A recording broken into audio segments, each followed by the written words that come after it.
Welcome everybody to another episode of Fantasy News.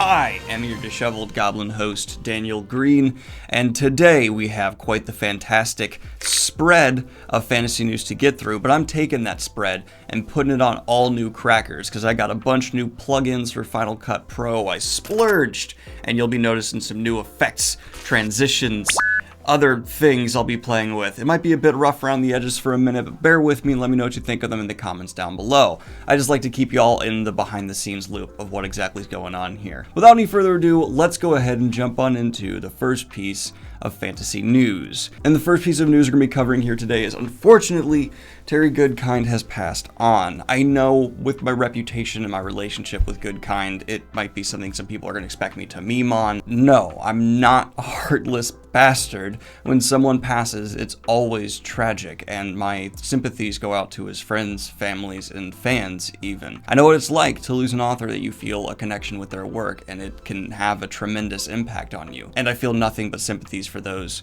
who felt a connection to this man or were connected to him. I am going to keep you in my thoughts. You know, death is forever going to be something that hits in unexpected ways. And as someone who has had to deal with death of people very close to himself, I'm talking myself in third person now repeatedly, I can just tell you to always be okay with whatever you're feeling. That's the advice I tend to give in these situations, because death never hits the same way twice, and it's okay whatever you feel. Just process what you need to process. But now I'm going to do the best I can to transition out of that very sad news into the wider stories coming down the road. And we're going to transition into some positive news. I feel like we all need that. Rob J. Hayes is back at it again. If you are someone who is trying to look into the fantasy indie publishing scene, Rob J. Hayes has put out his call for authors to go ahead and submit their indie books for his October indie self-published list. There is no place on the internet that makes me aware that I will never be caught up with the actual cutting edge of fantasy than this list every month, because it's just like, as many as I get through, there's always 40 more that seem interesting that are coming out, while there's always 10 I haven't got to from the last month. It's just, yeah, Rob J. Hayes killing it again. I appreciate what you're doing here. You're a badass for using your platform this way. And if you in the audience want to go ahead and see what fantasy books might be coming out pretty soon that you're interested in, go ahead and check this out. And I also want to throw over a big congratulations to Brandon Sanderson, because his YouTube channel, where he live streams, answers fans' questions, does all kinds of just really great engagement with his audience, just passed 100,000 subscribers,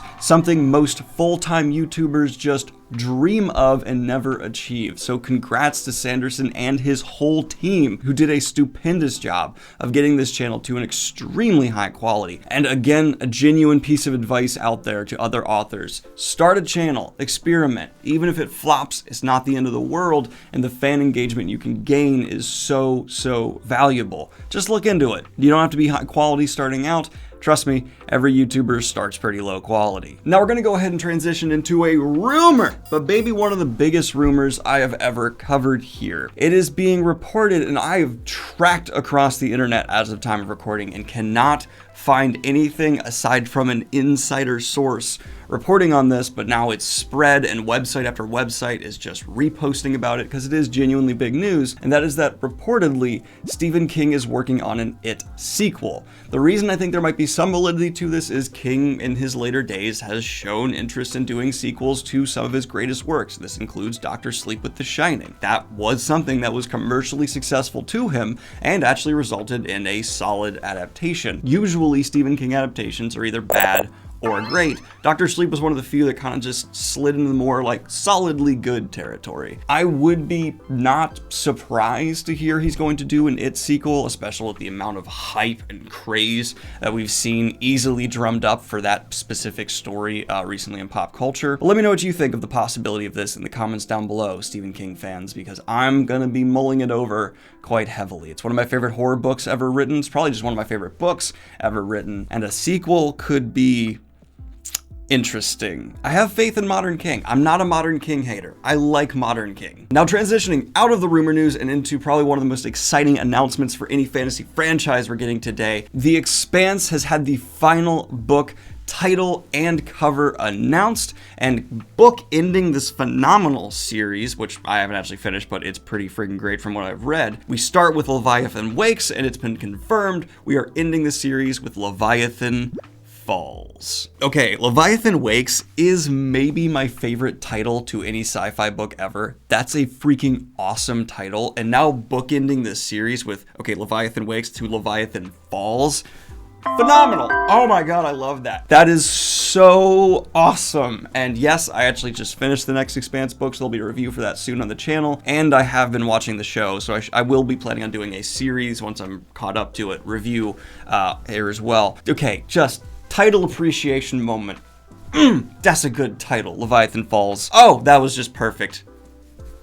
So happy. And now in the other end of announcing titles and everything news, the last time I brought up the Dune franchise in the literature field, not the movie space, was reporting on the fact that apparently from Frank Herbert's son, Brian Herbert, we're going to be getting another entry into the franchise as a book. And I kind of specifically said, like, I don't know if this is going to be like just like something exploitative or something fans will like. It seems like it's probably going to be something fans will like, because I know there was a lot of Dune books that are pretty well loved, and a couple of YouTubers I'm even friends with really enjoy the sequels to Dune. Boy, oh boy, did I get a lot of comments from Dune fans who are saying, no, Brian just milks his father's work. This is not going to be good.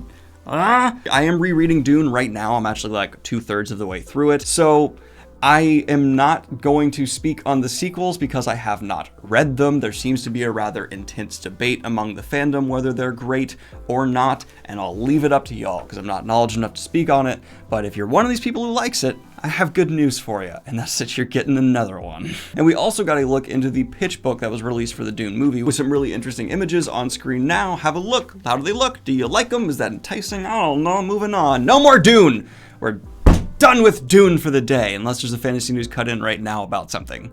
There is. They also released an excerpt from that upcoming Dune book. So, yeah. Was there not? Did something break later in the day while I was editing? No? Yes? I don't know! And recently, I was doing some polls on here on the channel with a live stream. If you're unaware, we do that. We get the audience together, we poll about random topics. And during one of those polls, I was made aware of a movie called Your Name, which apparently is one of the most commercially successful animated movies of all time. Just didn't cross my field. And it's a fantasy movie, and apparently it is getting a live action adaptation. Interesting. And the exact headline here is Lee Isaac Chung to direct Your Name live action reimagining from Toho, Paramount, and Bad Robot. Okay. So I don't know this director. I will put up works of his right now. Bow! Check those out. They look pretty cool. Bad Robot, that's what I want to hit on. I have a very mixed bag relationship with Bad Robot. They're one of these companies that, like, sometimes they really do something interesting or they completely flub. And it's just, For the people who are a fan of Your Name, how do you feel about this in the comments down below? Do you like this director combo? Do you like the studios behind this? I'm curious what people are going to say, and I'm going to ask this, but I know what the answer is going to be. Should I watch Your Name? Insert comments of people going, yeah. We also had the actor behind Jaime Lannister jumping on Reddit for an AMA to raise awareness for his new charity. I'll have a link for that down below. And yes, he was asked, was he happy with the ending of Game of Thrones? And he responded, all caps, yes! So I think there's, a lot to be said about that. Now let's go ahead and transition into some of the Quickie news here on the channel. What's happening? Quickie news. Why is it quick? Because it's stuff I can summarize and not need to delve into in any depth pretty quickly. Starting with the fact that the Harley Quinn animated series is getting renewed for a season 3. She-Hulk has officially been cast with actress Tatiana Maslany landing the role. And from the reactions I saw on the MCU-related subreddits, people seem pretty thrilled by this, but I unfortunately haven't seen her or anything, so I can't speak on the matter, but people seem pretty positive. And then finally, we got a trailer for Mandalorian Season 2, as well as a poster. A little clip of the trailer here. Little poster right there. Boom, pow, pow, pow. Check those out. Mandalorian Season 2. We also had the WandaVision trailer drop as well. Call back to many months ago when I accidentally called this Wakanda Vision. That'd be a different show. We are getting WandaVision coming to Disney Plus with something. We don't know the date yet. It just said coming soon. And in a Quickie last minute news insert, it turns out Netflix has canceled Dark Crystal: Age of Resistance. I'm sorry for the fans of the show. And we're going to finish off the fantasy news here today with 2 bits two little chunks, pieces, information, little drops of video game news, starting with the fact that we got another Night City wire for the upcoming CD Projekt Red's Cyberpunk 2077. And in this specific one, if you're interested, they actually give these specifications for what the minimum requirements will be for your gaming rig to play the game. I have them on screen right now. So yeah, that's what you're gonna need, minimum requirements, and here are the recommended requirements.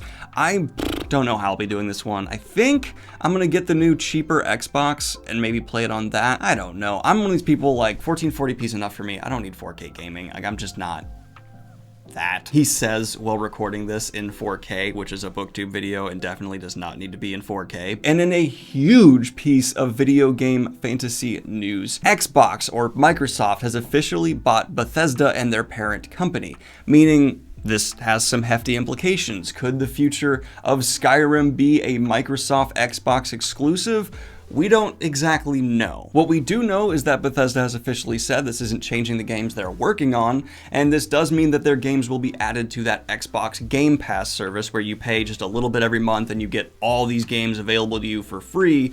Not for free, but for the cost of the subscription. I will say, with Microsoft buying this company, it would be a crazy power move in the console wars for them to then say all future Elder Scrolls and Fallout games will be Xbox/Windows exclusives, and definitely seems like the smart move to make more money with the fact that they're now going to be owning Bethesda.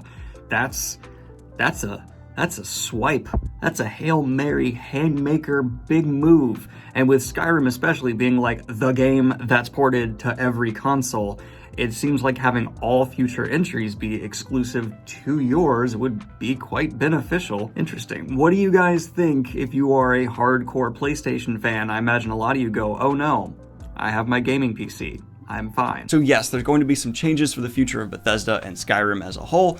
That's pretty interesting. And what I will say is for everyone to wait and see what the actual changes will be. I cannot count the number of times I've seen a studio buy something or get involved with a really big company and be like, there's not going to be many changes. And then they change it all. And so it's like, let's see how they're going to handle this. And are you guys excited for the next Skyrim? Or is this one of those things where like Bethesda is kind of soured in some people's mouths, some people weren't as excited? I don't know, I have a hard time getting a read on the gaming community because every time I think I know what the general consensus is, everyone like shoots in the other direction. I don't know if it's because everyone's in the other direction or just because the people who disagree with me come out more vocally. It's a confusing time. But this has been your latest episode of Fantasy News. Like and subscribe if you have not already, and hit the Patreon if you want to support what I do here. If you'd like to see a story covered that I didn't touch on, go ahead and join the Discord server, go to the Fantasy News channel, and post a story for me to cover next time. Have a good one, y'all. Peace! And I didn't practice these Patreon names at all, so let's see how this goes. Special shout out to Ander Wonderlynch and Agnes H-K. Hope you guys are having a great one. See ya!